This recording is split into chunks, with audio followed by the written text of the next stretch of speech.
Aujourd'hui, si tu veux créer une boîte tech qui a un impact important au niveau mondial, il faut aller passer du temps aux US parce que c'est les meilleurs, parce que c'est ceux qui ont le playbook, c'est ceux qui ont les poches les plus profondes. On se définit en externe comme un talent investor. Il y a vraiment cet aspect d'investir dans les talents et pas forcément dans l'idée, dans un marché, etc. Ce qui compte, c'est les entrepreneurs, la qualité du duo, l'ambition qu'ils ont et la productivité qu'ils ont montrée pendant le programme. La question auquel il faut que tu répondes, c'est dans quoi est-ce que tu es dans les 0,001% des gens au monde ? Ça peut être plein de réponses. Alors, il y a des gens qui vont te parler de leur passion pour la musique, pour le sport, etc. Et ça, il faut un peu les éloigner de ça, parce qu'il y a beaucoup de gens qui ont des passions pour le sport et la musique, sans que ça fasse forcément des belles boîtes derrière. On n'est pas toujours très aimé des institutions académiques de manière générale, parce que on arrive et on soudoie un peu leurs étudiants, leurs candidats, pour les emmener vers un schéma qui n'est pas forcément traditionnel. Comment tu fais pour convaincre des gens d'entreprendre? Déjà, il faut les chercher, tu vois. Si tu me dis que c'est des gens qui ont, peut-être pour certains, qui n'ont même pas envie d'entreprendre quand tu les contactes, je sais pas. Peut-être que tu leur donnes envie. Et comment tu fais pour vaincre leurs excuses, que ce soit de la peur, de la procrastination ou je sais pas quoi. Salut Coralie. Salut Timothée. Ça va? Ça va très bien et toi? Très bien, très content de t'accueillir ici au studio après m'avoir invité dans ton podcast il y a quoi, 1 an et demi, 2 ans déjà, je sais pas. Bah ouais, écoute, ça remonte un peu, on remonte aussi un peu, on a commencé à bosser ensemble en 2018, 2019 je pense. Ouais, exactement. Alors moi j'ai connu Coralie parce que dans mon ancien job, j'ai été mis en lien avec toi quand tu as démarré le bureau de Paris d'Entrepreneur First, c'était en septembre 2018 de mémoire. Ouais. À l'époque, le projet, je me dis mais c'est quoi ce bazar, c'est incroyable. À l'époque, en fait, en 2018, tu avais bien sûr Station F, tu avais des structures qui commençaient à arriver, mais assez peu de structures qui passaient, qui avaient cette ambition de passer à l'échelle, tu vois, des boîtes de 0 à 1. Et quand tu me dis, bah, on va, je sais plus, je crois que c'était 20 boîtes que vous lanciez par promo, je me suis dit, mais c'est quoi ce délire ? Une dizaine, ouais. Et pour la petite anecdote, moi à l'époque, je bossais dans une banque, j'étais un peu le banquier des startups, et on me disait, bah, falloir que tu ouvres 20 comptes dans la semaine. Je me suis dit, oh le bordel, ça va être sympa, je suis pas conto. Tout n'était pas encore digitalisé, mais c'était pas long. On s'est bien amusé, mais écoute, franchement, trop cool de pouvoir, 7 ans après déjà, c'est ouf, venir t'accueillir ici pour que tu me racontes un petit peu où vous en êtes. Bah écoute, avec plaisir. Et que Ravi tu dises de faire ce petit bilan avec toi. Ouais, trop bien, et que tu dises un petit peu comment ça se passe. Et ben on va plonger directement. Peut-être d'abord que tu nous racontes un petit peu ce que c'est qu'Entrepreneur First. Le modèle est quand même un peu différent de ce qu'on peut entendre d'habitude. Donc, qu'est-ce que c'est Entrepreneur First ? Oui, avec plaisir. Entrepreneur First, c'est un animal un petit peu bizarre dans l'écosystème tech. Ça a été créé par 2 Anglais, Matt Clifford et Alice Bentinck, à Londres en 2011, à une époque où, en effet, il n'y avait pas encore beaucoup d'incubateurs, d'accélérateurs en Europe. C'est un animal un petit peu bizarre parce qu'on a une spécificité, c'est qu'on n'accueille pas des projets existants. On accueille des entrepreneurs, des talents exceptionnels, et on les aide à trouver un cofondateur, à générer une idée de start-up, et on les aide avec leur financement. Okay. En fait, le postulat de base, c'est de se dire qu'il y a plein de gens qui sont absolument exceptionnels, qui devraient être entrepreneurs, qui devraient fonder une start-up, mais qui vont jamais le faire. Et du coup, à l'échelle mondiale, on va perdre le bénéfice des start-up potentielles qui auraient pu être fondées par ces entrepreneurs-là, qui vont jamais le faire parce que, justement, pour des raisons de circonstances, j'ai pas d'idée, j'ai pas de cofondateur, j'ose pas me lancer, je suis dans mon job actuel, j'ai mon petit confort, et ben ils se lancent pas. Et du coup, notre programme, il fait en sorte de un peu supprimer certaines des excuses que beaucoup de gens ont pour ne pas se lancer dans l'entrepreneuriat, qui sont j'ai pas de cofondateur, j'ai pas d'idée, j'ai pas de financement. C'est trop intéressant ce que tu viens de dire. Alors, avant qu'on parte dans l'explication du programme, comment ça se passe et tout, parce que la recette est quand même incroyable, c'est assez ouf. Je pense que ça peut inspirer beaucoup de gens qui sont peut-être des primo-entrepreneurs ou aspirants entrepreneurs. Comment tu fais pour convaincre des gens d'entreprendre ? Déjà, il faut les chercher, tu vois. Si tu me dis que c'est des gens qui ont peut-être pour certains qui n'ont même pas envie d'entreprendre quand tu les contactes, je sais pas. Peut-être que tu leur donnes envie. Et comment tu fais pour vaincre leurs excuses, que ce soit de la peur, de la procrastination ou je sais pas quoi ? Oui, je pense que dans notre audience, il y a un peu 2 catégories de personnes. Il y a ceux qui sont actifs et ceux qui sont curieux. Je pense que c'est difficile d'adresser des gens qui ne sont pas au moins curieux de l'entrepreneuriat. Il y a des catégories de gens quand même qui sont à peine curieux parce qu'ils sont trop loin de la balle. Nous, on a beaucoup créé de startups deep tech, on y reviendra, qui en général sont créées par un CTO qui est quelqu'un qui a évolué dans le milieu académique, dans le monde de la recherche, qui a souvent un doctorat, un postdoc, etc. dans ce milieu-là. Et c'est des gens qui sont très loin de l'entrepreneuriat, du milieu des startups, de l'écosystème tech. Et ces gens-là, en fait, ils sont pas forcément encore très curieux de l'entrepreneuriat, mais quand tu les rencontres pour la première fois, ils t'expliquent, c'est plutôt un état d'esprit, ils t'expliquent qu'ils sont hyper frustrés Ils sont passionnés par leur recherche, par le domaine scientifique dans lequel ils évoluent, mais ils sont très frustrés par le fait que la recherche, c'est un milieu qui est assez lent, les perspectives de carrière ne sont pas forcément très excitantes pour des gens qui sont assez passionnés. Et du coup, ils deviennent curieux très rapidement de l'entrepreneuriat parce que tu leur en parles, tu leur fais comprendre que ça va être un moyen pour eux d'acquérir beaucoup d'autonomie, d'avoir beaucoup d'impact.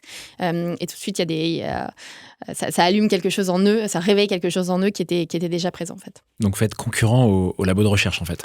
Dans certains cas, on a été ou on peut être concurrent de labo de recherche, ouais, exactement. On n'est pas toujours très aimé des institutions académiques de manière générale parce que on arrive et on soudoie un peu leurs étudiants, leurs candidats pour les emmener vers un schéma qui n'est pas forcément traditionnel, qui est loin du schéma académique, qui est loin du schéma corporate. Même certaines grandes écoles, il y a beaucoup de grandes écoles en France maintenant, notamment les écoles de commerce qui poussent beaucoup les étudiants vers l'entrepreneuriat, mais c'est un peu moins vrai dans les écoles d'ingénieurs, c'est pas très vrai à Normal Sup par exemple, où tu as un petit peu une forme d'excellence académique et de contribution à l'économie qui passe par les grandes entreprises qui d'ailleurs, certaines financent certaines des écoles. Ouais. Et du coup, nous, on vient un petit peu comme des cow-boys là-dedans en disant aux étudiants, non, il faut que vous alliez créer une start-up plutôt.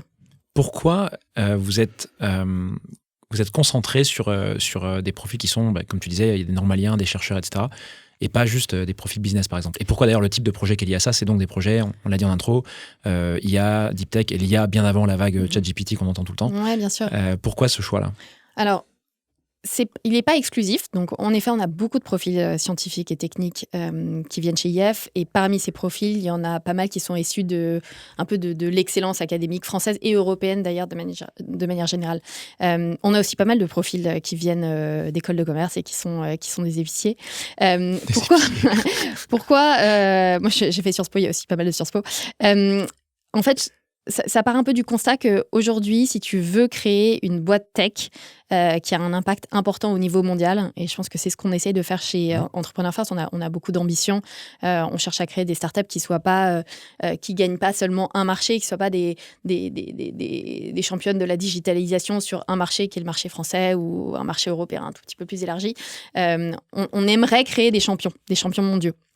Et aujourd'hui, si tu veux créer un champion mondial, une des différenciations que tu peux avoir, alors, en software, et on pourra en parler dans tout ce qui est logiciel, en général, le premier marché, c'est soit la Chine, mais ça, c'est très compliqué, soit les États-Unis, et donc tu vas très rapidement aux États-Unis.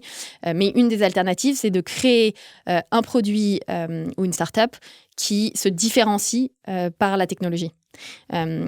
Qui peut être un différenciant très fort, parce qu'en fait, il y a certaines technologies, c'est vraiment le premier qui l'acquiert, le premier qui dépose les brevets, le premier qui développe ça, qui va gagner qui va capturer un segment de marché. Et ça, je pense que c'est vraiment un avantage compétitif qu'on peut avoir depuis la France, depuis l'Europe, qui est qu'on a d'excellents chercheurs, d'excellents scientifiques, on a une excellence académique qui est reconnue. Et du coup, on peut vraiment appuyer là-dessus pour développer des projets où, à l'échelle mondiale, les meilleurs vont être potentiellement en Europe dans les labos européens. Excellent. Et alors, peut-être que c'est un peu trop tôt pour te poser la question, mais on va voir. Est-ce que le fait que, justement, maintenant, toutes ces technos, je parle de l'IA notamment, ont été un peu démocratisées, il y a eu beaucoup d'avancées ces dernières années. J'imagine que dans les boîtes que vous avez montées avant l'arrivée, massive de GPT et tous les collègues, il y avait pas mal d'équipes qui travaillaient fort sur ces technos IA. Est-ce que ça a facilité des choses, ça a changé des choses dans la façon de construire des produits chez IF ou pas tellement finalement, parce que les projets IF sont vachement loin de ça, quoi. Ouais, je pense que ça dépend en effet un peu du type de projet. On a toujours eu des projets qui étaient assez verticalisés, c'est-à-dire qui utilisaient l'IA pour résoudre un problème sur une verticale, dans une industrie, dans un secteur. On va voir une typologie de client. Je pense à une compagnie d'assurance qui a du mal à manager son système de claims, enfin les demandes de remboursement. On va mettre une couche d'IA pour faciliter ça. Ça, c'est quelque chose qu'on faisait déjà en amont de la vague ChatGPT et qui est suffisamment solide et suffisamment spécifique à un secteur pour que ce soit pas trop disrupté par la vague des LLM. Après, post-LLM, en revanche, c'est sûr qu'on a par exemple un désavantage qui est évident sur tous les sujets de développement de de langage par rapport à d'autres gros acteurs, c'est que on n'a pas à notre disposition les financements qu'ont les grosses boîtes américaines. Donc, je pense qu'on ne pourra pas... je pense que lancer un concurrent de Mistral, par exemple, ou un équivalent au sein d'Entrepreneur Force aura moins de sens parce qu'en général, il faut être backé par les gros labos ou sortir des gros labos américains pour pouvoir lever suffisamment d'argent pour développer ces gros modèles. Vous n'êtes pas posé la question de faire un Mistral? Parce que finalement, ce qui s'est passé, alors moi, j'ai pas toutes les coulisses de Mistral, mais ça a été poussé très fort par les fondeurs d'Alan. Il y a eu un recrutement, je ne sais pas comment ça a été fait, de Arthur, Timothée et j'ai oublié le nom du troisième cofondateur, qui sortaient tout droit des labos de boîtes américaines. De Diman et Meta, ouais. Vous auriez pu faire un truc similaire, en fait. Vous êtes très bon dans le recrutement, vous avez accès à du financement, parce qu'il y a du réseau, que IF, c'est pas que Paris. Qu'est-ce qui vous a empêché de le faire? Ouais, je pense que la différence, la particularité d'IF, c'est que je pense que notre produit, il s'adresse particulièrement bien à des jeunes entrepreneurs qui n'ont pas le réseau et pas... je dirais pas les compétences, parce qu'en général, les compétences, elles sont souvent innées, et c'est des choses qu'on développe, mais qui n'ont pas le réseau et qui n'ont pas encore tous les badges pour lever juste sur leur nom.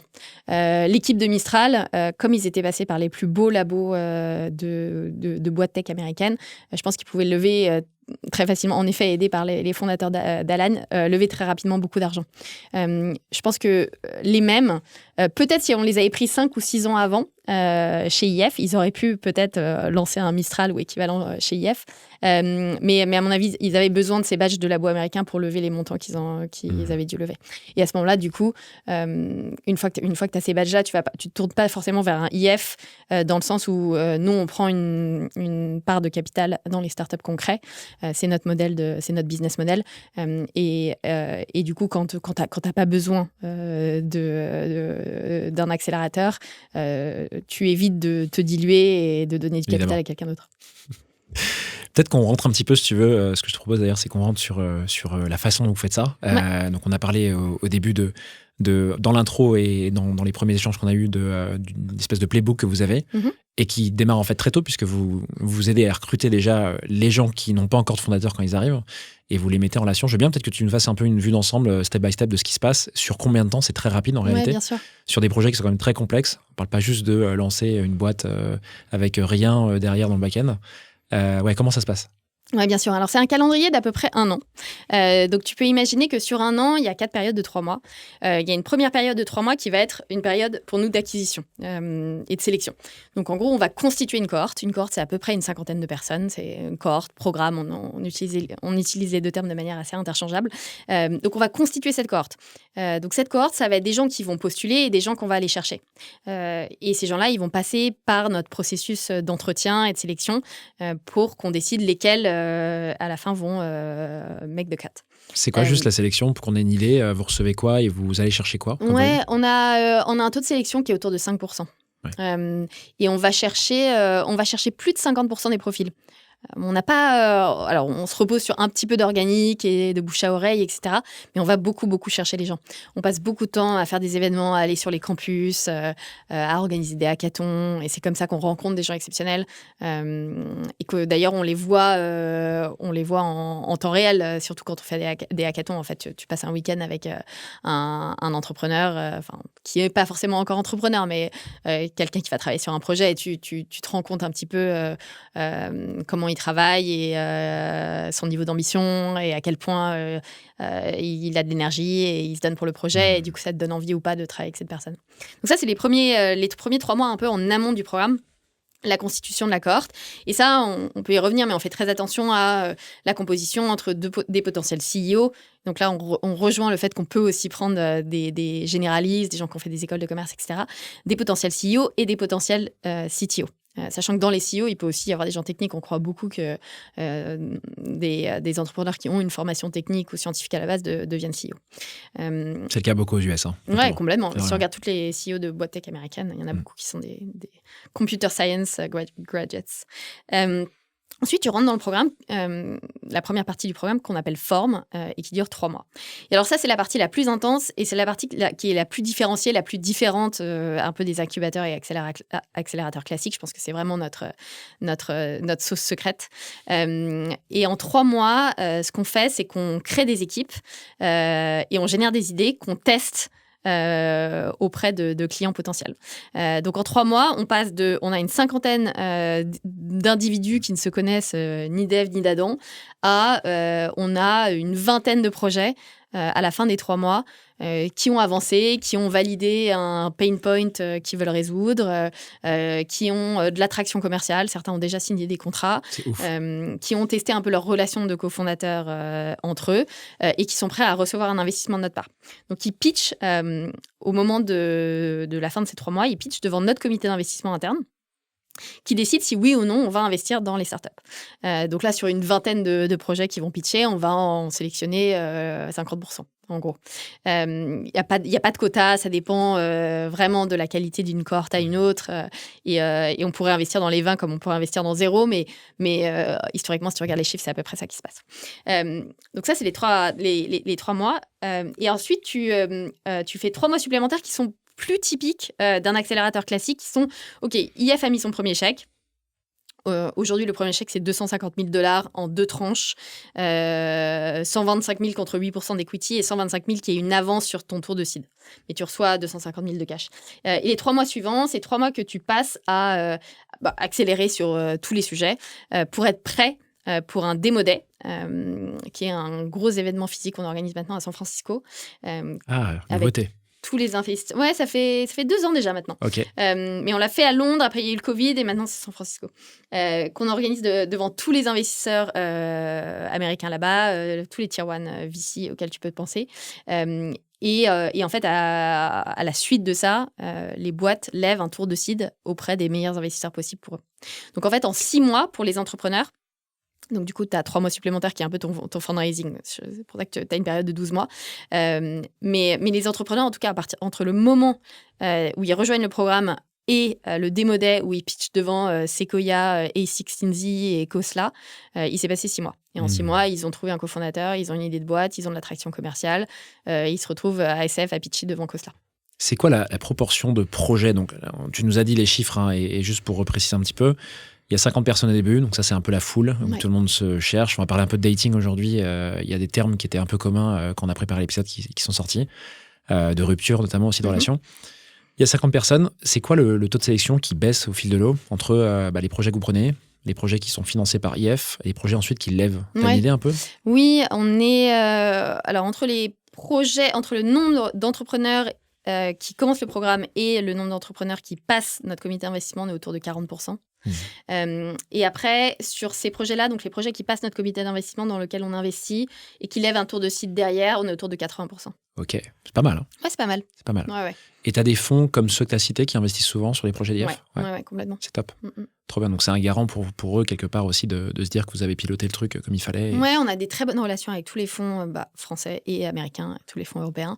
Et en effet, alors, il peut y avoir... Certains ont des préconçus sur les accélérateurs studios, Oui, etc. les accélérateurs, et nous particulièrement, parce qu'en fait, nous, les entrepreneurs ne se connaissent pas. Avant de rejoindre le programme. Donc, en fait, les fonds investissent dans des équipes qui ont moins de 6 mois d'existence. Les entrepreneurs se connaissent depuis moins de 6 mois.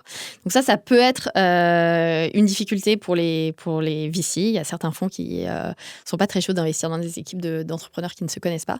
Mais je pense qu'on a démontré que notre taux de succès ou en tout cas le taux de break-up d'entrepreneurs, le taux de rupture du fait de l'équipe chez IF par rapport au monde extérieur est pas du tout différent.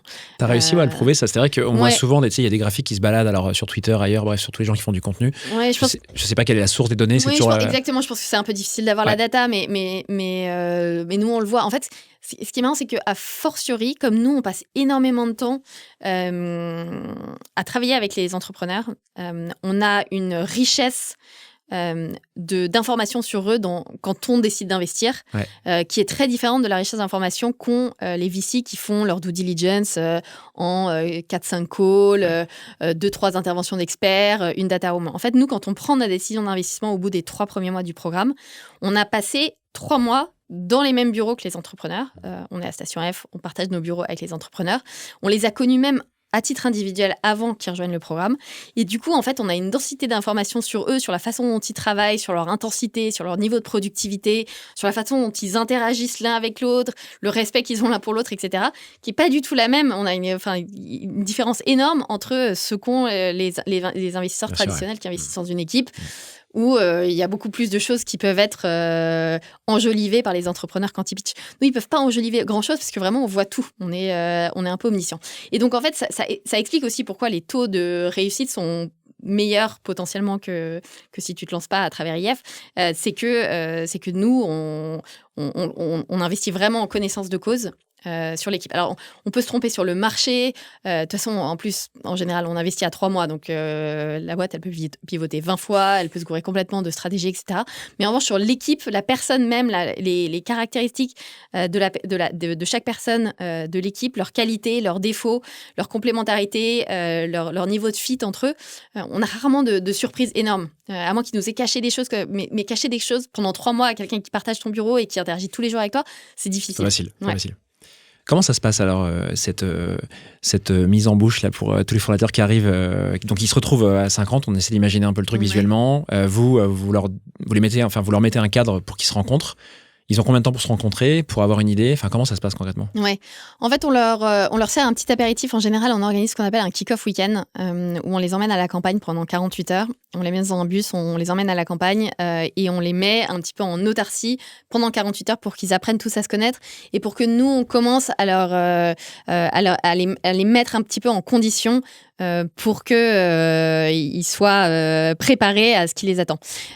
Souvent, tu as un peu besoin de cette coupure pour 2 raisons. La première, c'est pour te libérer un petit peu de ce que tu as fait par le passé. Donc, ceux qui viennent de démissionner, ceux qui viennent de finir leurs vacances, etc., qui se remettent un peu dans un mindset de « Ok, maintenant, je me focalise à 100% là-dessus. Je commence mon projet entrepreneurial. Il faut que j'arrive à faire en sorte que mon organisation quotidienne, etc., soit 100% tournée là-dessus. » Ça, c'est le premier sujet. Et le deuxième sujet, c'est pour leur expliquer qu'à partir de maintenant, il faut optimiser leur trajectoire et que c'est à eux que revient la responsabilité de trouver le bon cofondateur, de générer la bonne idée, etc. Parce qu'en fait, souvent, quand tu te réfères à un incubateur, accélérateur, tu t'attends un petit peu à ce qu'on... Enfin, en tout cas, certains... À ce qu'on te fasse tout. Ouais, certaines personnes peuvent s'attendre à ce que ça se soit un peu livré sur un plateau. Et d'ailleurs, c'est potentiellement ce que font un peu plus les startup studios. Qui arrivent avec une idée déjà et qui la transmettent aux entrepreneurs. Et ils ont une équipe qui va même les aider, etc. Ouais. Tu connais bien avec ça, c'est comme ça qu'il fonctionne. Là, c'est pas le cas.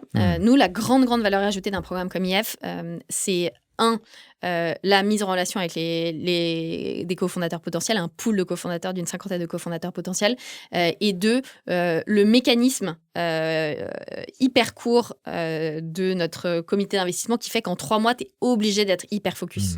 Tu es obligé. Parce que, en fait, tu as ce bâton du comité d'investissement au bout de 3 mois qui fait que si tu n'avances pas assez vite, tu passeras jamais là ici. Donc, 48 heures à la campagne, on met tout le monde dans un état d'esprit où maintenant, vous êtes concentré à plein temps sur ce programme-là. Et il faut que vous soyez stratégique sur le fait de parler à tout le monde et de faire votre shortlist très rapidement des entrepreneurs avec qui vous avez envie de matcher. Et là, on a un petit peu des conseils. Hyper dur. Ouais, 50 personnes, tu dis, mais à qui je parle dans 50 personnes? Alors, bien sûr, on a un dashboard, tout ça est quand même très bien fait. On a un petit dashboard avec les présentations de chacun, d'où ils viennent, leurs skills, ce qu'ils ont envie de faire. Donc déjà, quand tu es CEO, tu essaies de tourner vers un CTO et vice-versa. Mais en fait, il faut être très stratégique parce que les gens font un classement, hein, c'est très naturel, mais les gens font un classement de lui, ça a l'air, ou elle, ça a l'air d'être la meilleure CEO. Lui, ça a l'air d'être le meilleur CTO, ou en tout cas, il correspond exactement aux skills que je chercherais chez mon CTO. Et en fait, il y a des shotguns, quoi. C'est un peu le marché qui se met en place. Et tu vas shotgun le meilleur CTO potentiel pour toi. Il y a des échos très vite, non? J'imagine, il y a des gens qui disent lui et tout, lui. Ouais, exactement. Il y a des rumeurs qui commencent à se répandre. Et du coup, ça va être un peu la course à qui va déclarer son équipe en premier, parce qu'on a un petit formulaire, ça envoie une notification Slack à tout le monde pour déclarer une équipe dès qu'un binôme se forme. Et du coup, dès qu'un binôme se forme, en théorie, t'es pas censé, le binôme est un peu protégé et t'es pas censé aller courtiser une des personnes qui est dans le binôme. Il se trouve qu'en pratique, ça se passe quand même. Mais donc, un binôme se forme. Et donc, toi, si t'avais mis le CTO de ce binôme en premier choix sur ta liste, si t'as pas été assez réactif, potentiellement, il va monter à long terme. T'en sais rien, le match, il peut être immédiat. Alors, il y en a qui passent par 2, 3, 4, 5, 6 binômes de cofondateurs avant de trouver la bonne personne. Mais il y en a certains pour lesquels c'est immédiat. Donc, potentiellement, tu laisses ta chance s'échapper parce que tu vas avoir le cofondateur de tes rêves qui va matcher avec quelqu'un d'autre. C'est incroyable. Vous créez une marketplace, on dirait vraiment une appli de dating. Ouais, franchement. Il y a beaucoup de similarités. C'est incroyable. Ok, hyper intéressant. Et donc là, il se passe 48 heures. À l'issue des 48 heures, j'imagine que tout le monde ne trouve pas. Non, tout le monde ne trouve pas. En général, on a une dizaine d'équipes qui sont formées. Alors après, il y a ceux qui se trouvent, mais qui sont stratégiques, qui ne veulent pas déclarer leur équipe, qui continuent à faire un peu de shopping, qui datent plusieurs personnes en même temps, etc. Moi en général, je leur conseille d'aller à 100% avec une personne, d'approfondir le truc à 100%. Quel que soit le timing que tu te laisses, tu peux te laisser 2 heures, 24 heures, 48 heures. Mais je trouve que tant que tu n'as pas travaillé, que tu t'es pas enfermé dans une salle avec l'autre personne pendant au moins quelques heures, c'est difficile de savoir s'il y a une alchimie potentielle ou pas. Et donc, si tu restes dans un état d'esprit de continuer à optimiser un peu tes choix et de tester différentes personnes en parallèle, tu vas jamais au bout des choses. Et ça, c'est pas productif. Donc, on leur dit, OK, vous vous engagez pour un laps de temps qui peut être très court, mais vous vous engagez. Et si ça marche pas, et si vous réalisez assez rapidement que c'est pas un match pour vous, et d'ailleurs, nous, on est là pour coacher et pour indiquer si nous, on pense que c'est un match ou si c'est pas un match d'après, avec toute l'expérience qu'on a et tout le recul qu'on a. Là, pour le coup, on organise un break-up. Encore une fois, une petite métaphore avec le mariage et les relations romantiques. Mais on déclare le break-up, ou les entrepreneurs déclarent le break-up. Pareil, une petite notification Slack qui est envoyée à toute la cohorte. On célèbre le truc, il y a un divorce, mais sauf que le divorce est célébré. Donc on célèbre, emoji champagne, c'est la fête, etc. On dédramatise et chacun des entrepreneurs explique en public pourquoi est-ce qu'il a décidé de break-up avec l'autre personne. Ah, hyper intéressant. Et ça, c'est super bienveillant à chaque fois.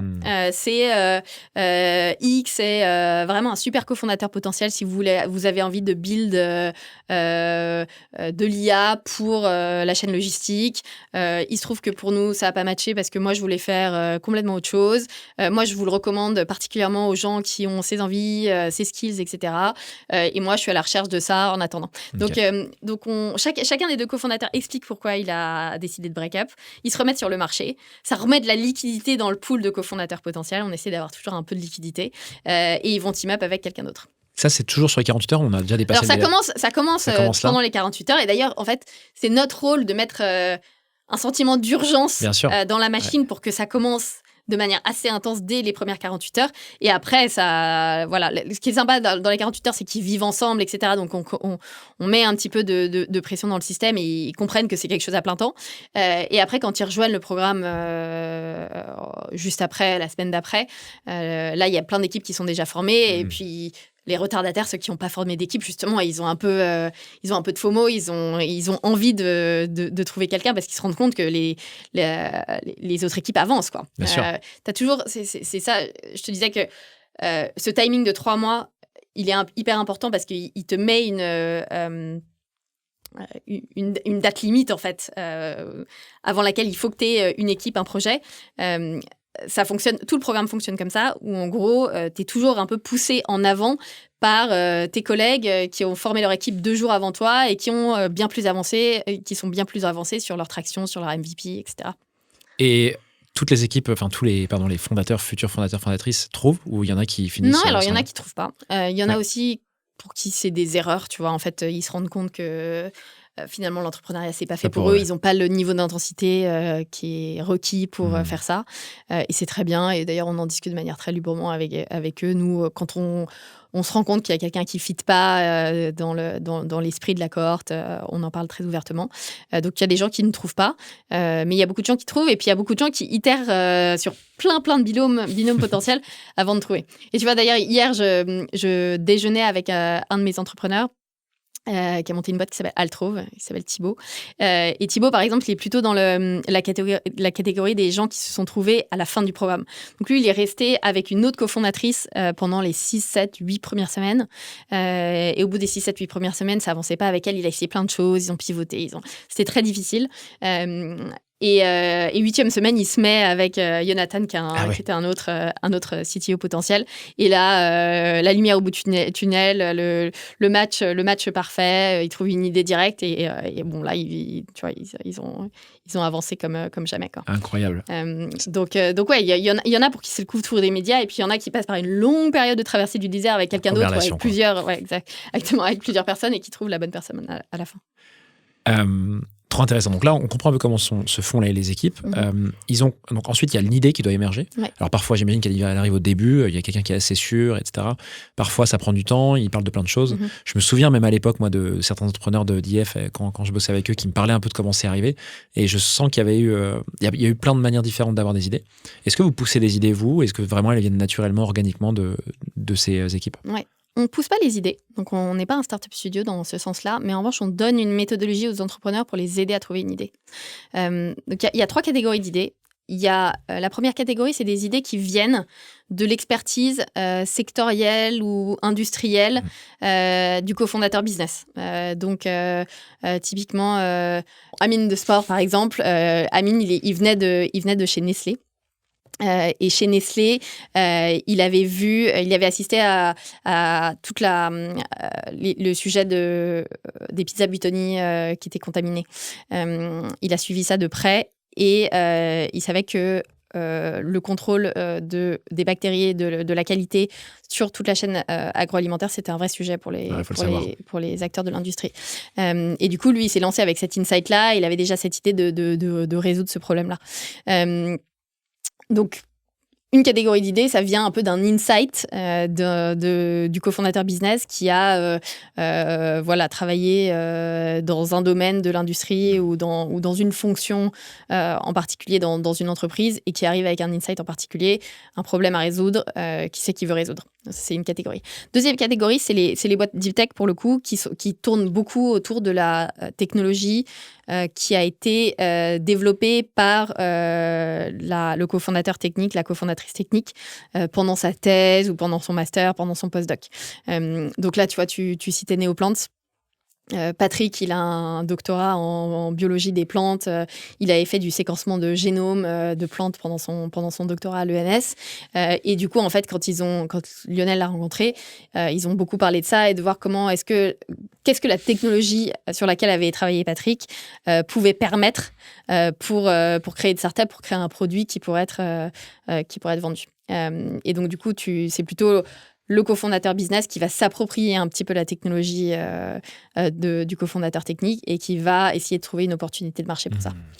Et puis après, tu vas avoir une troisième catégorie d'idées qui vient plutôt à l'intersection des expertises respectives des 2 cofondateurs. Et c'est là que nous, on a une méthodologie qu'on a développée qu'on appelle Edge.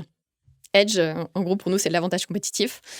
Et quand tu rejoins le programme et au moment de ce kick-off week-end, on t'aide à définir ton edge. Et en fait, en général, tu as plusieurs edges, tu as plusieurs avantages compétitifs.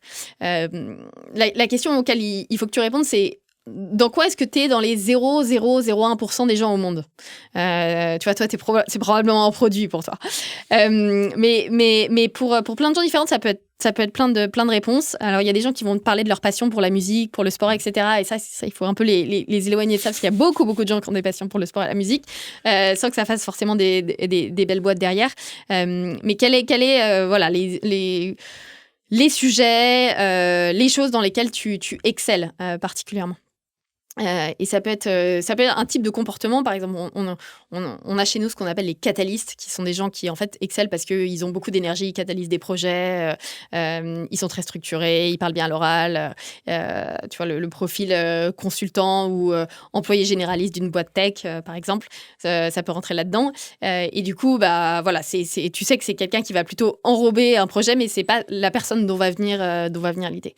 Et du coup, en fait, quand chacun a développé son edge ou ses edges, tu peux voir ça comme des différentes cartes que tu peux abattre potentiellement. Quand ils forment un binôme ensemble, ils ont tout intérêt à partager un peu quels sont leurs edges respectifs pour voir qu'est-ce qu'ils peuvent faire à l'intersection de leurs compétences respectives potentiellement. Donc, tu vas avoir un PhD en optimisation qui va rencontrer quelqu'un qui a fait de la supply chain. Et du coup, l'intersection de, même si eux, indépendamment, ils n'ont pas d'idée, à l'intersection de leurs compétences respectives, il va y avoir plein de choses à faire et plein d'hypothèses qu'ils vont pouvoir construire. Trop intéressant. Donc là, finalement, tu leur donnes beaucoup de cartes pour identifier un petit peu là, ils peuvent, en fait, pour mettre un peu un point au milieu de tout ça, des edges plus des typologies d'idées. D'ailleurs, question là-dessus, est-ce que tu as vu, c'est sans doute pas de la statistique ce que je te demande, est-ce que tu as vu des idées mieux marché, des typologies d'idées mieux marché que d'autres, ou alors vraiment ces 3 typologies d'idées que tu as données, c'est possible, en fait, c'est valable? J'ai pas forcément vu des idées mieux marcher. Après, en fait, une fois que tu es parti de ces hypothèses-là, ça reste des hypothèses, donc il faut ensuite les valider. Bien sûr, et donc il faut les valider à l'épreuve du marché. Et ça aussi, c'est un biais que beaucoup d'entrepreneurs ont. Et je parlais à un entrepreneur ce matin qui avait justement exactement ce biais-là. Je rencontre beaucoup d'entrepreneurs qui, avant de me parler, ont déjà des idées, ont déjà des projets et vont développer le produit dans leur coin. Tu vois, la typologie, c'est je pense avoir une idée, il y a un manque dans ce secteur-là. Du coup, je vais construire le MVP dans mon coin parce que je pense que c'est vraiment nécessaire. Et qui, du coup, n'ont jamais parlé à un client potentiel, se sont jamais posé la question de est-ce qu'il y avait des gens. Ouais, ça existe encore. Est-ce qu'il y avait des gens qui étaient prêts à acheter leurs produits. Donc, pour moi, en fait, il n'y a pas forcément de typologie d'idées qui sont meilleures que d'autres. Une idée qui est bonne, idéalement, c'est une idée, c'est un problème qui est important et urgent pour le client potentiel à résoudre. Et si possible, d'avoir un produit qui répond à ce problème, qui soit différencié techniquement, de manière à ce que tu n'aies pas beaucoup de concurrents qui arrivent rapidement. Comment il se passe, qu'est-ce qui se passe du coup de l'idée au premier balbutiement du produit Qu'est-ce que vous leur conseillez? On t'a parlé de MVP à l'instant, mais ils sont sur des produits quand même qui sont très techniques. Enfin, la concentration tech, la profondeur tech est quand même souvent assez importante. Tu as parlé de génome tout à l'heure, etc. Ouais. Il y a vraiment eu ce type de produit de lancer. Hein. Qu'est-ce que vous leur conseillez? Qu'est-ce qui se passe en quelques semaines? Comme tu le dis, en fait, ça dépend aussi beaucoup du type de start-up et du type de produit. Donc, chez IF, tu vas avoir un éventail de projets entre des projets software assez basiques. Alors, en général, il y a souvent une couche d'IA, mais plus basique en termes de... Basique, ouais, voilà. Donc, il y a en général une couche d'IA quand même, mais en tout cas, qui vont pouvoir être sortis, où tu vas pouvoir sortir un MVP avec des premières features très rapidement. Et les projets deep tech, où, tu vois, là, la première cohorte, c'est la première sur laquelle on a bossé ensemble en 2018, il y a certains produits qui ont été créés par des startups de cette cohorte-là, donc ça fait 7 ans, qui ne sont toujours pas mis sur le marché. Incroyable. Et qui vont l'être, parce que les équipes sont incroyables, et ils travaillent sur des trucs qui sont hyper ambitieux, qui sont géniaux. Je pense à SquareMind, par exemple, qui développe un bras robotique pour faire des scans 3D de ta peau pour détecter des mélanomes potentiels. C'est génial. C'est parce que c'est hyper long, quoi. C'est hyper long, c'est de la medtech, t'as de la réglementation autour pour approuver ça, t'as des tests à faire, etc. Et t'as du hardware, donc tu dois construire le produit. Bon, bref. Ça met 7 ans. Ça fait 7 ans et c'est toujours pas commercialisé. Et donc, du coup, clairement, c'est pas du tout les mêmes horizons de temps. Et donc, tu vas pas conseiller des choses, des choses qui sont similaires. Sur du software pur, tu vois, j'ai pas grand chose à t'apprendre. Ce qu'il faut, c'est tester le produit auprès d'utilisateurs potentiels et voilà, et créer de l'attraction et générer de la croissance rapidement. Sur des produits deep tech, tu as des proxys en fait à l'attraction commerciale. Donc, même si tu peux pas vendre ton produit avant très longtemps, tu as besoin de montrer aux investisseurs que tu as des marques d'intérêt forts de la part de clients potentiels. Donc, ça peut venir de les clients potentiels qui t'écrivent une lettre ou en tout cas qui montrent un engouement important pour ton produit ou qui sont prêts à te dédier du temps parce que souvent, c'est des gens qui n'ont pas énormément de temps à dédier. Donc, rien que le fait qu'ils te dédient du temps ou par exemple qu'ils te partagent des données, c'est beaucoup dans le domaine médical, c'est beaucoup le cas, mais il y a aussi beaucoup d'autres domaines, des données qui sont précieuses. Rien que le fait qu'ils acceptent de partager leurs données à la startup, c'est un signe. C'est un très bon signe, hyper encourageant pour dire, OK, ce que vous faites, c'est dans le bon sens et c'est ce vers quoi j'aimerais qu'on tende et c'est le type de produit que j'achèterais si jamais vous le développiez et pour vous aider, je vais vous donner accès à la donnée. Tu as pas mal de proxys comme ça qui te montrent si tu es ou non sur le droit chemin. Les advisors ou les key opinion leaders, les KOLs que tu vas réussir à onboarder sur ton projet, à mettre au board de ta startup, à faire investir en tant qu'angel dans ta boîte, ça va être autant de preuves aussi que potentiellement il y a de l'attraction de ce secteur-là, de cette industrie-là. Ça, c'est dur pour vous, en fait, parce que tu leur laisses combien de temps entre le moment où ils se constituent, le début, et le moment où il y a ce que tu appelais IC, et donc je vais répéter, c'est comité d'investissement, parce que je sais que tu as dit IC parfois, et c'est normal, tu es dans le jargon tout le temps. C'est combien de temps? Il se passe combien de temps? Donc, il se passe au maximum 3 mois, mais il peut se passer beaucoup moins. Parce qu'en fait, t'as, sur les 3 mois, donc 3 mois, c'est 12-13 semaines, et sur les 12-13 semaines, t'as que les 8 premières semaines pendant lesquelles tu peux encore former une équipe. Donc, il y en a certains, ils se sont formés au tout début et donc, du coup, ils ont eu les 12-13 semaines pleines pour travailler ensemble. Et il y en a d'autres qui se sont formés à la fin de la 8e semaine et ils ont plutôt 4 ou 5 semaines pour travailler ensemble avant de pitcher à notre comité d'investissement. Donc, c'est vraiment hyper court. Mais en fait, c'est incroyable la productivité qu'ils peuvent avoir et à quel point ils sont capables de nous montrer des choses en 4 ou 5 semaines. Quand tu mets de la contrainte, t'es créatif. Exactement. Mais alors justement, sur SquareMind, par exemple, ce fameux bras robotisé, je vais y arriver, qui n'est pas encore sorti, etc. Bon, il a passé le comité d'investissement. Qu'est-ce qu'il a apporté à l'époque pour vous le sélectionner? 7 ans plus tard, le produit après, c'est le talent des entrepreneurs et leur capacité à nous convaincre avec peu de choses. Donc, je sais plus exactement ce qu'ils avaient, mais je sais que quand on... Non, mais je me souviens quand même très bien que pendant le débrief, on s'était dit « Ah ouais, c'est exceptionnel ce qu'ils ont ». Et en fait, tu vois, c'est un peu... Il n'y a pas de fake it until you make it, mais c'est... Je pense qu'il nous disait, oui, c'est bon, le produit sera dans les mains d'un hôpital d'ici 1 an, etc. C'était pas tout à fait vrai, quoi. Mais en tout cas, il y avait une vraie passion et il montrait une traction significative des dermatologues, des hôpitaux. Donc, c'est des mails des mails, par exemple. Exactement. Des gens qui disent, j'imagine, ça pourrait nous aider. Ça, c'est vachement dur à évaluer pour vous, quand même, de vous dire, est-ce que c'est des vraies preuves? C'est dur à évaluer. Après, on essaie, en fait, notre modèle d'investissement, comme on fait des petits tickets, et c'est beaucoup de petits tickets sur une année, sur 4 sites, parce qu'on a des bureaux à Londres, à Bangalore et aux États-Unis aussi. C'est des petits tickets sur 4 sites. Notre modèle, c'est vraiment... Alors, on se définit en externe comme un talent investor.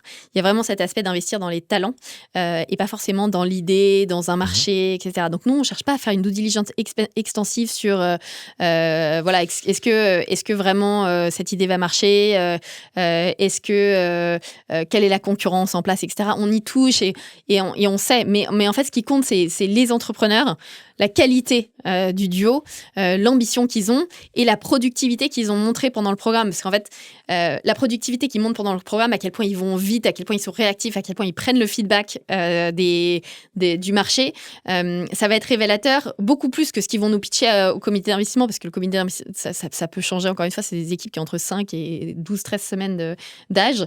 Ça peut changer encore énormément.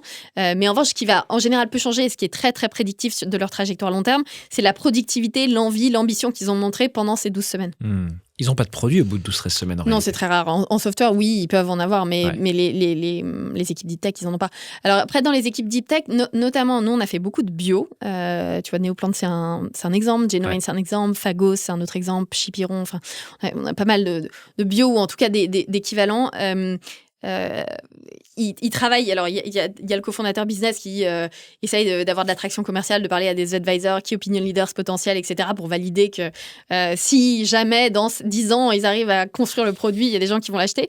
Mais c'est moins de 10 ans. Enfin, on essaye et on espère que ce soit moins de 10 ans, mais parfois, ça met plus de temps. Et puis, tu as le cofondateur tech qui souvent est dans le labo pendant le programme. Donc, il y a pas mal de calls clients, etc., qui font ensemble. Mais souvent, la tech avance aussi pendant les 3 premiers mois du programme. Et du coup, on va avoir des avancées significatives qui vont être montrées. Alors, nous, on n'est pas des experts techniques. On est en partenariat avec un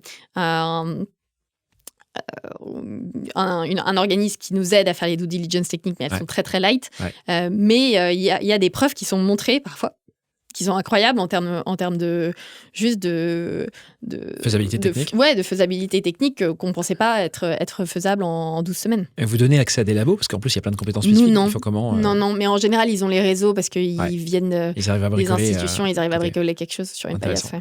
Et sur donc là, si on part sur les projets plutôt software, avec l'arrivée de toutes les technos qui arrivent pour prototyper très vite, donc là j'entends des outils basés sur IA type Cursor, V0.dev, Lovable, etc. Tu vois des choses un peu différentes depuis 1 an ou 2 chez les fondateurs qui cherchent un peu juste à prototyper rapidement? Est-ce que ça n'a pas trop bougé et que c'est pas forcément l'intérêt sur les 12-13 semaines? Ouais, si, complètement. Encore une fois, surtout que nous, on a eu cette période deep tech où on a créé beaucoup de startups deep tech. Ouais. Et plus récemment, on s'est reconcentré un petit peu plus sur les startups en IA, en software et qui se servent et qui arrivent à leverager ces technologies-là. Donc, en effet, tu vois des MVP qui sont super développés en très, très peu de temps, des landing pages qui sont utilisées pour faire de la customer discovery qui sont assez sophistiquées aussi. Et c'est très bien. Quelles erreurs tu vois dans cette recherche de preuves, donc soit des lettres d'intention, soit des clients, etc. C'est quoi les erreurs que tu vois le plus fréquemment, où tu vois que les fondeurs se plantent un petit peu? Ouais, y a les erreurs un petit peu classiques de la façon dont tu abordes les premières conversations avec tes clients potentiels, qui sont d'essayer de pousser un peu tes idées et ton produit plutôt que de laisser la personne parler. Ça, je pense que c'est un des meilleurs conseils qu'on puisse donner. C'est dans les premiers calls de Customer Discovery, enfin dans toute la série de premiers calls de Customer Discovery que tu vas faire, centaines je sais pas, 200 calls, de vraiment laisser parler la personne de ses problèmes, de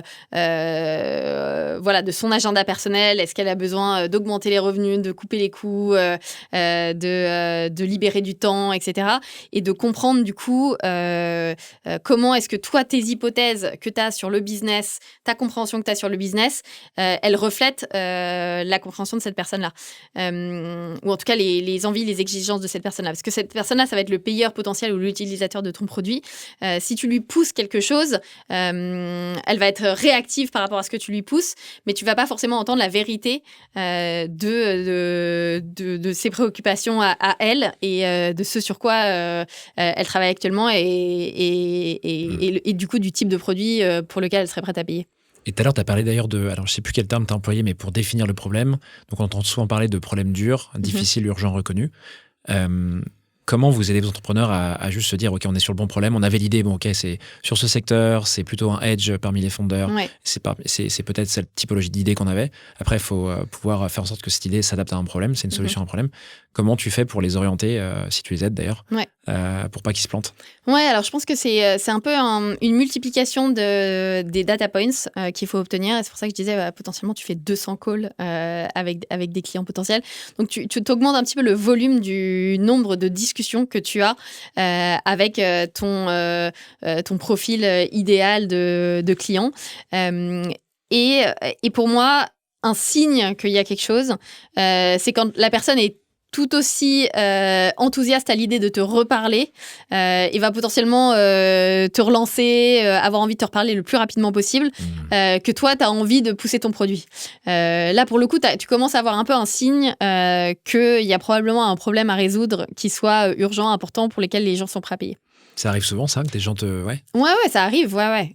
Et si ça arrive pas, c'est pas super bon signe, quoi. Il faut que la personne, elle ait envie d'avoir de tes nouvelles, elle a envie de savoir où en est le produit. Tu sens que, dès qu'il est prêt, elle est prête à le tester, elle est prête à t'aider. Ça, en général, c'est les meilleurs signaux. Il faut un échantillon, quand même, de call de discovery assez important, non ? Ouais. Vous leur recommandez un nombre ? En fait... C'est difficile de recommander un nombre parce que c'est aussi une question de qualité, mais ce qu'on aime bien faire, c'est gamifier un petit peu le process et surtout, je te disais que on retire, enfin quand tu es chez IF, tu retires beaucoup du fait que tu construis ta startup en parallèle d'autres entrepreneurs qui se lancent sur leur projet en même temps que toi. Et du coup, en fait, on gamifie le truc dans le sens où on donne beaucoup de visibilité aux entrepreneurs sur là où en sont leurs copains à côté. Donc, nous, on sait, parce qu'on voit tout le monde toutes les semaines, on sait quel binôme va super vite sur tel sujet, quel binôme va moins vite, etc. Et on va les faire pitcher, par exemple. Toutes les semaines, on organise des pitchs on met tout le monde dans une salle et en fait, les gens discutent... font un pitch de là où ils en sont de leur boîte et ils mettent en exergue le nombre de personnes à qui ils ont parlé, le nombre de personnes qui sont chauds pour continuer la conversation, etc. Et en fait, du coup, c'est eux qui mettent les benchmarks de là, j'ai parlé à 200 personnes cette semaine et là, tout le monde là, c'est pas possible, il faut que je fasse pareil la semaine d'après. Donc, en fait, on utilise plutôt ça plutôt que de leur dire, cette semaine, il faut que vous parliez à 30 personnes. Est-ce que dans toute cette recette-là que tu viens de donner, cet accompagnement, il y a des choses que j'aurais oubliées, que tu voudrais nous donner, ou alors tu nous as tout dit, donc vraiment la mise en relation, le recrutement, la mise en relation, comment ils vont chercher leur premier client, première lettre d'intention, l'investissement. Est-ce qu'il y a d'autres choses que j'ai oubliées ? Rapidement, je pense que, en termes d'accompagnement, il y a 2 choses qu'on fait. Il y a un peu ce qui est de l'éducation un peu au début basique et puis après de plus en plus sophistiquée à l'entrepreneuriat qui est au tout début quand tu rejoins le programme, tu vas avoir un cours magistral de comment est-ce que tu donnes du feedback à ton cofondateur. Le deuxième jour, on va justement t'expliquer comment tu runs un processus de customer discovery. On va te dire tu lis le Mom Test. Je sais pas si tu connais ce bouquin de Mom Test, mais je recommande à tout le monde qui se lance dans ce processus-là. Donc tu vas avoir un petit peu toute ce déversement d'informations qui relève un peu de ton éducation entrepreneuriale et qui va se sophistiquer au fur et à mesure. Donc après, on va t'expliquer comment gérer un process de vente B2B, on va t'expliquer comment est-ce que tu gères les investisseurs que tu veux rencontrer et un processus de levée de fonds. Donc ça, c'est un peu du contenu qui t'est transmis pendant le programme. La deuxième façon dont on fait de l'accompagnement, c'est de manière très personnalisée. Donc, chacun de nos entrepreneurs a une personne de l'équipe IF qui est son référent et qui va être un peu ton coach de vie et ton mentor pendant la période du programme, qui est en général une période qui est super intense et parfois difficile d'un point de vue perso parce que on te sort un peu de ton quotidien, on te plonge dans quelque chose qui est assez intense. D'ailleurs, il y a beaucoup de gens qui nous disent, et pourtant on a pas mal de gens, on n'a pas que ça, mais on a pas mal de gens qui sont passés par des institutions hyper élitistes où tu travailles beaucoup, où c'est assez intense, qui nous disent waouh, c'était la période la plus intense de ma vie, c'est la plus difficile parce que justement en plus tu travailles beaucoup et tu es dans une incertitude permanente qui fait que tu n'as pas beaucoup de repères et c'est difficile. Donc à titre individuel, tu as un référent dans l'équipe qui a pas mal d'empathie et qui va t'aider à naviguer ça. Et à titre de l'équipe, dès qu'il y a une équipe qui se forme chez nous et qu'on a un peu une idée du secteur, du type de produit qu'ils veulent construire, on va les mettre en relation avec un advisor de notre réseau, basé en Europe, basé aux US, qui va être la bonne personne pour les aider sur tel ou tel sujet en fonction de la maturité de la boîte. Il y a des choses qui ont évolué dans l'accompagnement d'IF Paris, ou alors je ne sais pas si c'est un accompagnement qui est standardisé à travers les bureaux, depuis que vous avez créé ce bureau.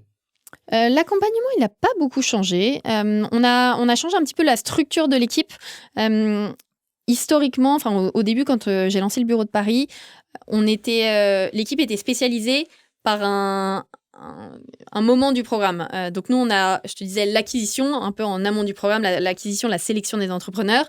L'animation du programme pendant les 3 à 6 mois où on transforme les entrepreneurs en start-up dans lesquels on a envie d'investir. Et puis après, tu as l'après qui est l'aide à la levée de fonds. Donc, c'est un peu ces 3 métiers de recrutement des talents, animation du programme et levée de fonds. Et au début, l'équipe était spécialisée. On avait une équipe talent, une équipe programme, une équipe levée de fonds. Aujourd'hui, l'équipe, elle est beaucoup moins spécialisée. Au contraire, les investisseurs, on les appelle les talent investors en interne, qui accompagnent les entrepreneurs.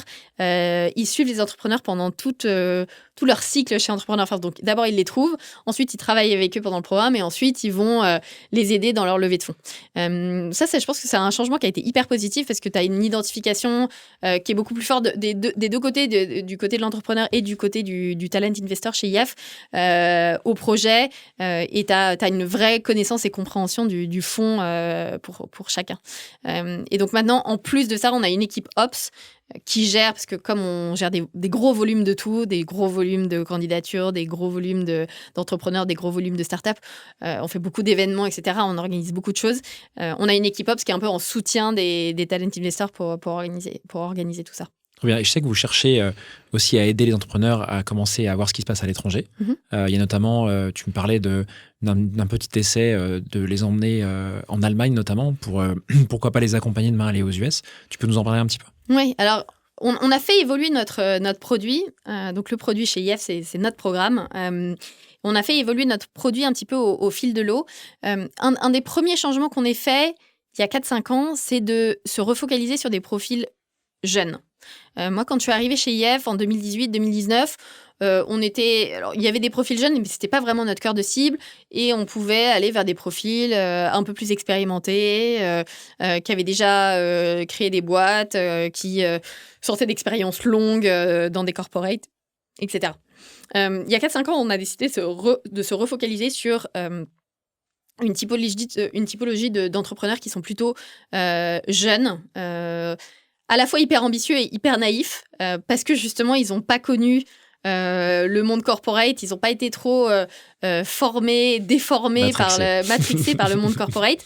Et du coup, c'est une typologie de personnes qui voient des opportunités là où d'autres voient des contraintes. Donc, on s'est refocalisé sur eux parce que justement, quand tu veux créer une startup ambitieuse, tu as besoin de gens qui sont un peu foufous et qui... Pas de croyances limitantes. Ouais, exactement. Et qui voient les choses d'une manière différente de gens qui ont un peu plus de savoir et d'expérience.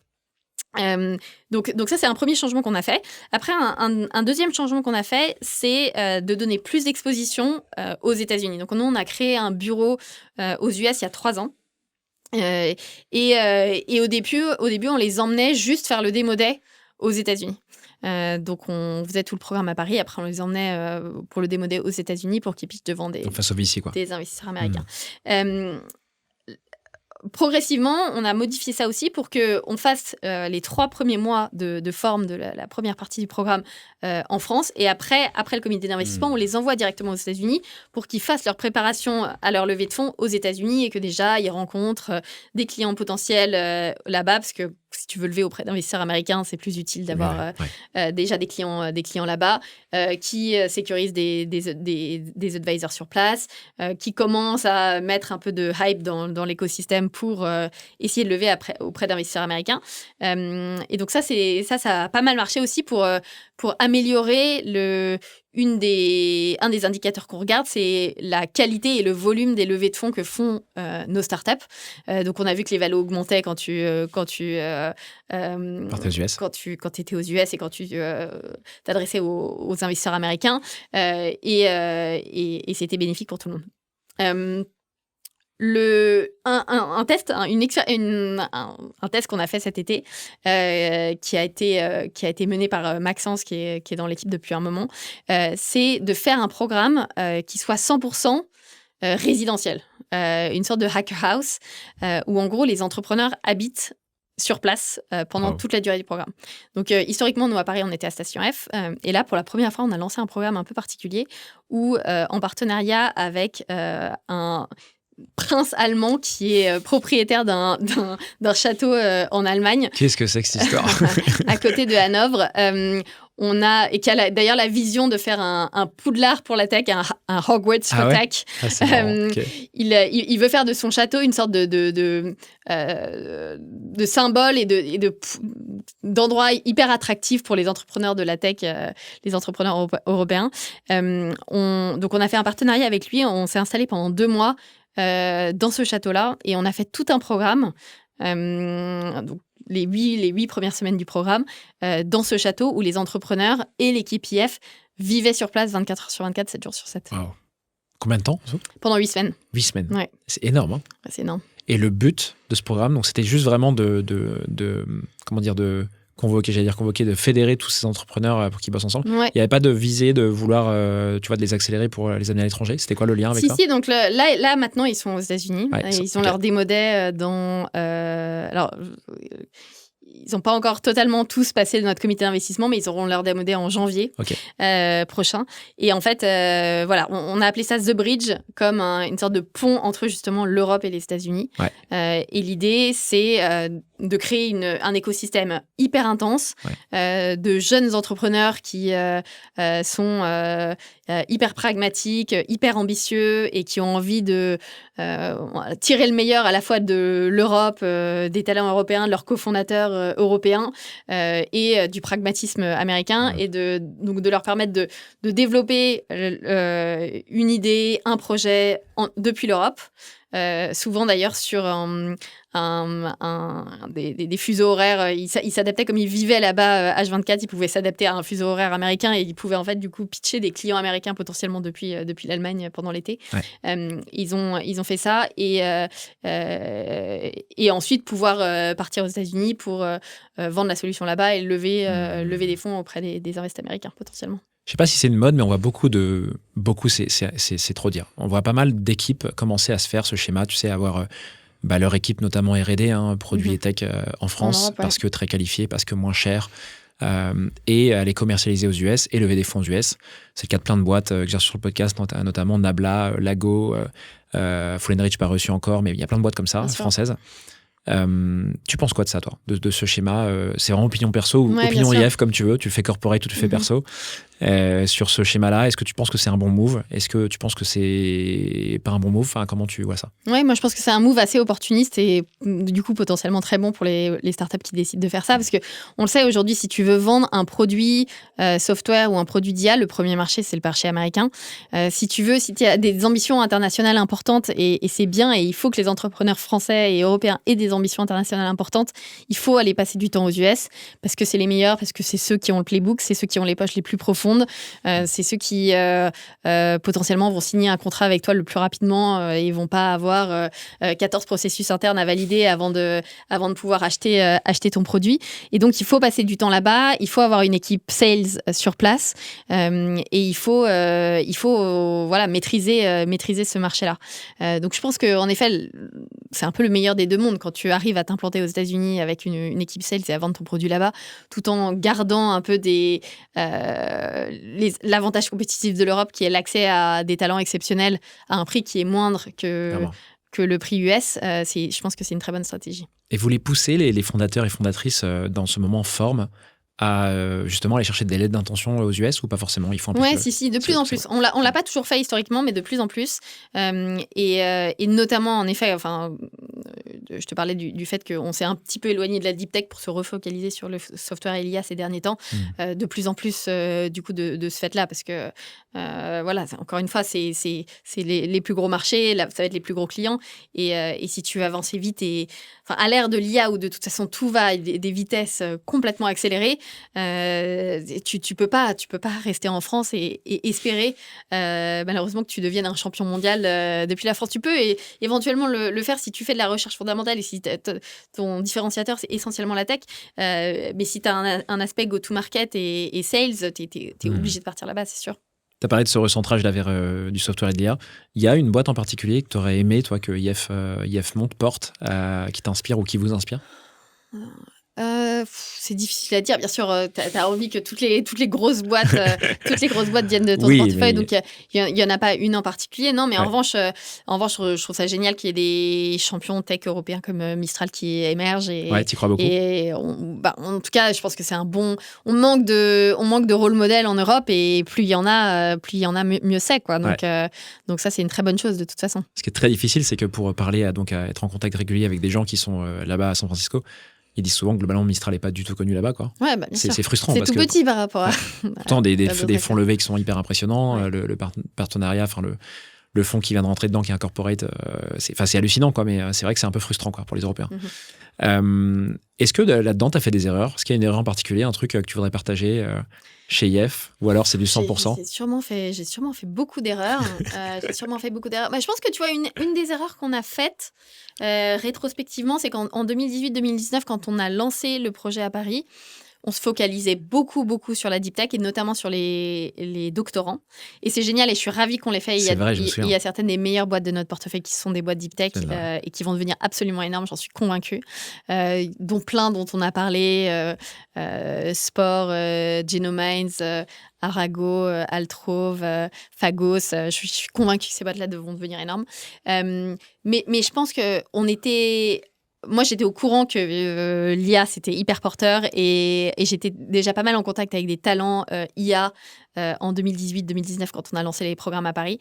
Je pense qu'on aurait pu mettre plus l'accent sur ces profils-là à ce moment-là et on aurait peut-être gagné du temps ou en tout cas créé des boîtes qui auraient pu devenir leaders avant la vague qui est arrivée après. Donc, je pense que si on avait mis plus l'accent sur des talents IA, des jeunes talents IA à ce moment-là, on aurait créé plus de boîtes d'IA assez conséquentes depuis Paris. Il y a des talents qui n'ont pas, travaillé avec vous et qui ont monté des boîtes qui sont un peu connues aujourd'hui.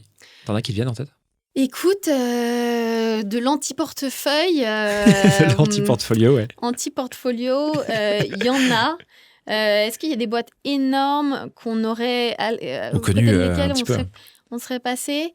J'en ai pas en tête. Pas comme ça. Non, Okay. non, pas que tu connaîtrais qui soient devenus des grosses boîtes. Et est-ce que tu as peut-être une anecdote à nous partager alors ça peut être n'importe quoi, ça peut être un duo de fondateurs un peu improbable, ça peut être une idée complètement farfelue que tu voudrais partager? Non, mais moi, ce qui est drôle, c'est un peu le... En fait, ce que j'aime bien dans notre produit et ce qui fait que c'est très spécifique et que tu prends vraiment du plaisir à faire ce job-là, c'est que tu as un produit qui transforme la vie des gens. C'est rare, en fait. Tu vois, tu peux parler d'une appli, tu peux parler quand tu parles de software de manière générale, c'est des choses qui vont améliorer à la marge, certains... La productivité. Par exemple, tu vois.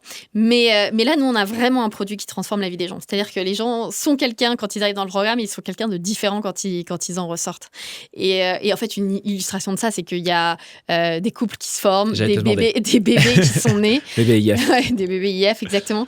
Et ça, c'est génial, en fait. C'est cette satisfaction aussi de voir que, au-delà de tout ça, il y a des groupes de potes, etc. Et ça a vraiment eu un impact sur la vie des gens, au-delà de l'aspect capitalistique et du fait d'avoir créé une belle start-up et d'avoir une belle histoire professionnelle, quoi. Il y a plein d'aspects personnels et humains qui ressortent de tout ça et ça, c'est hyper positif. La question, c'est est-ce que les bébés se sont formés sur les fondateurs et fondatrices qui dataient 3 personnes en même temps ou est-ce que c'est vraiment des couples de fondateurs qui sont restés j'ai pas fait l'analyse. C'est pas les coulisses. Ok, merci beaucoup. On arrive quasiment au terme de ce podcast. Est-ce qu'il y a un message que tu voudrais passer que tu n'aurais pas passé ou est-ce qu'on a fait le tour? Écoute, je pense qu'on a fait le tour. On a fait le tour. C'était super de repasser ces 7 ans d'IF avec toi. Et puis, merci beaucoup de m'avoir écouté, Timothée. Ouais, je mettrai tous les liens, toutes les boîtes qu'on a évoquées sur ce podcast, le lien vers IF également. Il y a peut-être des gens dans l'audience qui seraient intéressés par postuler, forcément. Il y a plein de profils qui pourraient être intéressants. Et merci beaucoup d'être venue, Coralie. J'espère qu'on se refera ça un de ces 4. On a mis 7 ans à le faire. Ouais. C'est incroyable. Et puis, écoute, je te dis à très vite. À plus. Salut.